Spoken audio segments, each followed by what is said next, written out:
에스겔서 24장 1절에서 6절까지. 에스겔이 바벨론에 포로 잡혀온 지 9년 9월 11일. 오늘 성경에 보면 2절에 이렇게 말합니다. 곧 오늘의 이름을 기억하라. 이게 무슨 뜻일까요? 오늘이 왔다는 겁니다. 드디어. 그동안에 수많은 선지자를 통해서 수없이 경고했습니다. 수없이 그럴 것이라고 예고했습니다. 그날이 있을 거라고 했습니다. 그런데 그 경고를 계속해서 무시했습니다. 그런데 드디어 올 것이 온 겁니다. 그날이 바로 오늘입니다. 잊지 말라는 겁니다.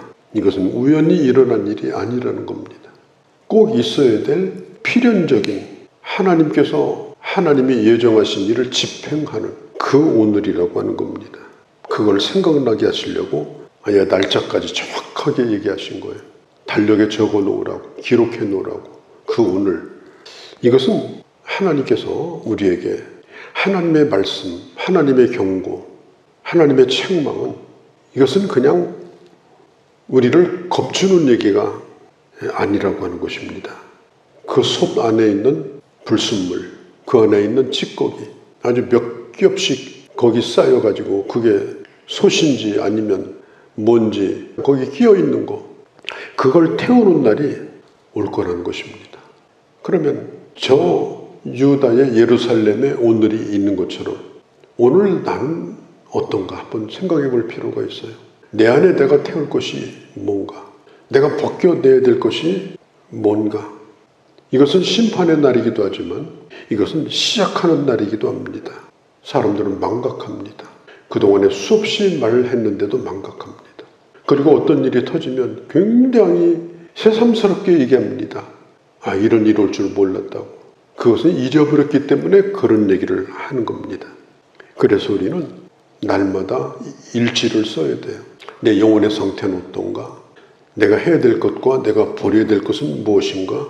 경건 일지를 기록을 해야 됩니다.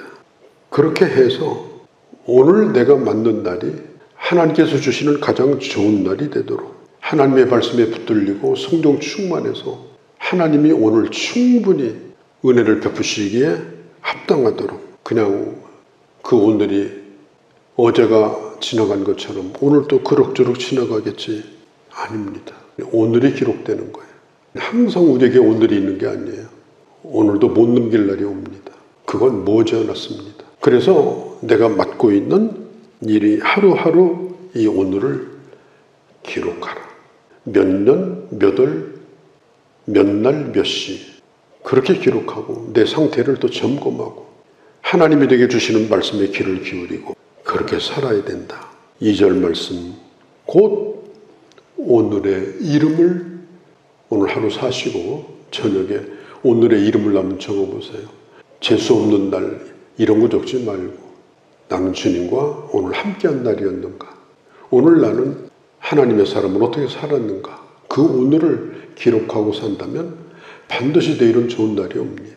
오늘을 내게 주어진 그날의 이름을 기억하라. 이스라엘 백성들이 바벨론에 포로 잡혀갔고 10년이 되었을 때 예루살렘이 망했습니다. 10년 동안 그런 일이 없었으니까 예루살렘은 늘 평안하겠지. 하나님은 예루살렘을 지켜주시겠지. 그래도 예루살렘에 가면 성전은 건물도 번듯하고 휘황찬란한 거룩한 기구들이 가득하고 수많은 제사장들, 레위인들이 아주 기계처럼 돌아가면서 예배를 집행하고 절기를 지키고 겉으로 볼 때는 아주 그럴듯하고 대단했습니다. 예루살렘 성전이 불탈 거라고 하는 생각을 누구도 할 수가 없었습니다. 특별히 하나님께서 성전을 지어놓고 하신 말씀이 뭐냐면 이곳에 내 이름을 기록할 것이다. 여호와 하나님. 거기가 하나님의 집이에요. 문패가 그렇게 돼 있어요. 그러니 누가 함부로 거기를 건드리겠습니까? 하나님이 거기 계시고 예배를 받으시고 하나님께서 늘 드나드는 사람에게 은혜로 충만하게 하시는 그런 집인 것을 믿었기 때문에 이제는 기대를 가져도 좋을 만큼이다. 이제 돌아갈 수 있다. 그때 당시에 예루살렘에 남아있던 이 선지자들은 예레미야만 빼고는 메시지가 똑같았습니다. 그게 뭐냐? 우리는 망하지 않는다.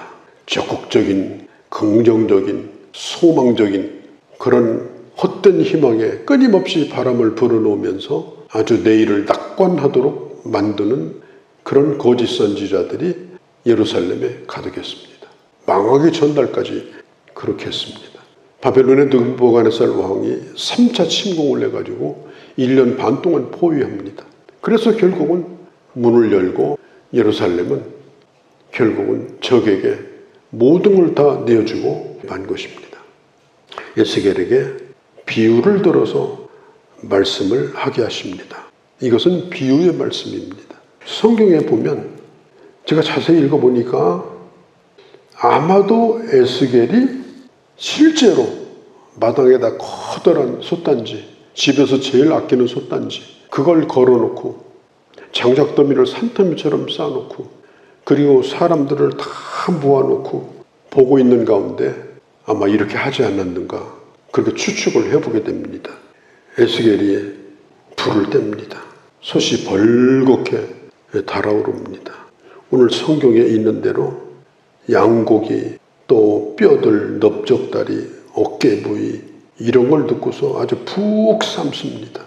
이런 장면을 한번 상상해 보세요. 아마 그걸 구경하고 있는 사람들이 이게 뭐하는 일인가 솥이 그냥 벌겋게 달아오르도록 불을 뗍니다. 보기에는 얼마나 좋아요. 아마 사람들이 두 가지 생각을 했을 거예요. 저렇게다가 솥이 그냥 불이 달궈져서 이 집을 다 태우면 어떻게 할까? 워낙 불을 세게 떼니까. 또 한 부류에서는 야 이거 이제 불 끄면 오늘 잔치 벌어지겠구나. 오늘 고기 맛 보겠구나. 이러지 않았겠어요? 그런데 문제는 뭐냐? 거기다 걸어놓은 솥이 한 번도 닦아낸 적이 없는 솥입니다. 그동안에 뭘 열심히 해먹었어요. 해먹으면 닦아야 되는데 안 닦아요. 거기다 다른 거 또 해먹어요. 또 해먹어요. 그래서 각종 음식 찌꺼기가 아주 그 솥에 아주 두껍게 끼어 있었어요. 그게 솥인지 뭔지 분간이 안 될 정도예요. 아예 눌러붙어가지고 1등급 한우 거기다가 온갖 몸에 좋은 거 그걸 솥에다가 가득 집어넣고 삶는다고 생각합시다. 그런 솥에다가 오래 삶으면 보약이 될까요? 아마 삶으면 삶을수록 불을 떼면 뗄수록 더 나빠질 겁니다. 그게 지금 예루살렘의 이야기예요. 예루살렘은 이스라엘 백성들에게는 하나님의 은혜와 하나님의 말씀과 하나님 앞에 드리는 모든 예배 이것을 도와주고 제공받고 나눠주는 것이 바로 예루살렘 성전입니다. 언제든지 가보면 분주해요. 뭔가 막 소를 잡고 큰 솥단지가 있습니다. 성전에. 거기에서 그걸 삶아가지고 일부는 예배드리러 온 사람 주고 일부는 제사장들이 나눠 먹고 그러면서 아주 분주하게 돌아가는 곳이 성전이에요. 교회는 어떨까요? 교회도 마찬가지입니다. 교회는 언제나 분주합니다. 얼마나 화려합니까? 얼마나 많은 프로그램이 있습니까? 주일마다 얼마나 뜨거운 찬양이 울려 퍼집니까? 사람들은 쉴 수 없이 돌아갑니다. 세월 가는 줄도 모릅니다. 맛있는 음식을 만들기 위해서 불이 훨훨 타오르는 솥단지 같아 보입니다. 완벽해 보입니다. 지금 예루살렘 성전과 또 교회와 우리들의 심령 상태는 이것은 같은 얘기입니다. 거기 제사도 있고 제물도 있고 불도 있고 다 있습니다. 안전할 거라고 생각합니다. 그래서 은혜인 줄 알고 받아 먹었습니다. 고기도 건져주고 그래서 늘 먹었습니다. 근데 희한하게 먹을수록 심령의 병이 듭니다. 먹을수록 몸에 힘이 빠져나갑니다. 먹을수록 이게 뭔지 감각도 없어집니다. 나중에 알고 보니까 고기만 먹은 것이 아니라 그 솥에 붙어있는 떼국물도 같이 먹은 거예요. 갈수록 곰국이 된 것이 아니라 정말 먹을 수 없는, 그런데 대충 먹어보면 맛은 또 그럴듯한 그 물을 먹고 산 거예요. 그러다가 예루살렘이 망한 거예요. 교회는 어떻습니까? 사람들의 마음은 어떻습니까? 우리가 착한 식당 하면 맛집하고는 전혀 다릅니다. 착한 식당은 맛있는 집이 아니고요. 좋은 재료를 쓰는 식당입니다. 또 한 가지는 모든 주방에 있는 기구들이 다 깨끗하게 닦여져 있고, 그래서 옛날에 착한 식당 프로그램 할 때는 맛을 안 보고 주방을 뒤졌어요. 그래가지고 어디 먼지 끼어있나. 그게 합격하면 착한 식당이에요. 재료. 두 번째는 조리하는 모든 환경과 기구. 교회 생활을 하고 우리가 교회에 와서 은혜 받기를 원하죠. 저는 가끔 생각을 합니다. 우리 교회는 착한 식당일까 아니면 맛집일까? 사람들은 착한 식당을 알아주지 않아요. 맛집을 알아줘요. 그 안에서 뭐가 일어나는지. 주방은 절대 안 쳐다봐요. 맛 있냐 없냐? 오늘 재밌었냐? 오늘 으쌰으쌰 했냐? 오늘 불 때는 것 같았냐? 너도 등이 좀 뜨겁더냐? 나도 좀 뜨거웠다. 오늘 느낌 좋았다. 교회 와서 그것만 따져요. 그래서 진국인 줄 알고 먹었어요. 먹었더니 이게 문제가 심각해진 거예요. 착한 식당이 아니었어요. 그냥 거짓을 뒤집어 쓴 맛집이었어요. 그래서 결국은 많은 사람들을 해치게 만들고 망하게 만들고. 6절에 보면 주님이 말씀합니다. 고기다 건져내라. 아마 에스겔이 물었을 거예요. 하나님 뭘 건져낼까요? 여기 고기가 많은데 넓적다리도 있고 뭐 많아요. 주님이 뭐라고 그래요? 뭐 건져낼 거 없어. 성경에 보니까 제비 뽑을 거 없어. 다 건져내. 이건 못 먹는 거예요. 골라서 먹을 생각하지 마라. 큰일이죠. 솥단지가 오염돼가지고 이제까지 불 떼서 그리고 그걸 먹으려고 했는데 다 버리라는 거예요. 왜? 먹을수록 심각해져. 그렇다고 안 먹으면 굶어 죽게 생겼어. 어떻게 하면 좋겠습니까? 그게 바로 오늘 우리의 영적 현실이라면 어떻겠습니까? 그게 교회 현실이라면 어떻겠습니까? 꽤 오래전이죠. 메르스라는 중동 감기입니다. 중동에서 온 감기. 그 메르스가 우리나라 바이러스가 들어와가지고 바이러스가 어디서 퍼졌는가 하면 병원에서 퍼졌어요. 대전에도 병원 5군데가 6군데 발병이 돼가지고 그 병원 이름도 다 나왔어요. 그래가지고 38명인가 죽었어요. 처음에는 몰랐어요. 처음엔 조그만 병원부터 오염이 됐어요. 그러다가 이제 2차 진료기관, 1차 진료기관 전부 이 환자가 안 났으니까 그냥 10군데, 20군데 병원 돌아다니면서 전부 다 오염시킨 거예요. 그래서 그때 병원 문을 닫고 병원 앞에다가 텐트를 치고 거기서 진료를 받았어요. 병원은 이제 안 되니까. 정말 끔찍한 일이었습니다. 그럼 병원이 오염되고 이러면 치료를 어디 가서 받는 겁니까? 지금 예루살렘 성전이 그렇게 된 거예요. 불이 벌겋게 달아오르고 불 떼고 뭐 사람들은 바빠 죽겠다고 그러고 할렐루야 아멘하고 뭐 그냥 어마어마한 찬양 부르고 그런데 지금 그렇게 돼버린 거예요. 교회 현실이 그렇다고 하면 우리는 어디 가서 은혜 받습니까? 어디 가야 사는 겁니까? 얼마든지 이렇게 될 수도 있는 거예요. 하나님은 교회라는 통로를 통해서 또 말씀을 가르치는 교사라고 하는 통로를 통해서 은혜를 베풀기를 원하는데 그 파이프 자체가 녹이 슬어가지고 온갖 나쁜 것들이 그 안에 다 있어서 하나님이 은혜를 주실 때는 깨끗했는데 그 사람을 통해서 나가는 것은 구정물이 나가는 거예요. 그런 사람들이 앞서서 일을 하고 또 교회가 그런 역할을 제대로 못한다면 그 심령들이 다 죽어가는 거 아니겠어요? 이게 지금 하나님께서 이 녹슨가마에 대한 이 비유의 말씀을 하시면서 뚜껑 열어보기 전까지는 그 솥단지가 녹슬었는지 잘 몰라요. 껍데기만 잘 닦고 아주 기름칠 반질반질 해놓으면 그럴듯하거든요. 겉만 가지고 알 수가 없어요. 사람도 그래요. 겉만 가지고 알 수가 없어요.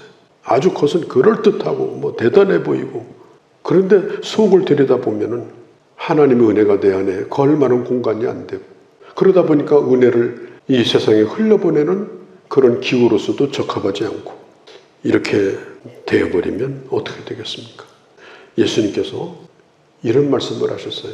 세수를 세 부대에 담으라. 하나님의 은혜는 귀합니다. 그런데 부대가 오염이 돼버렸어요. 그 세 부대가 뭐냐? 겉으로 보이는 거예요. 아주 그럴듯하게 보이는 거. 세수를 담는 그릇이 어떻게 되느냐?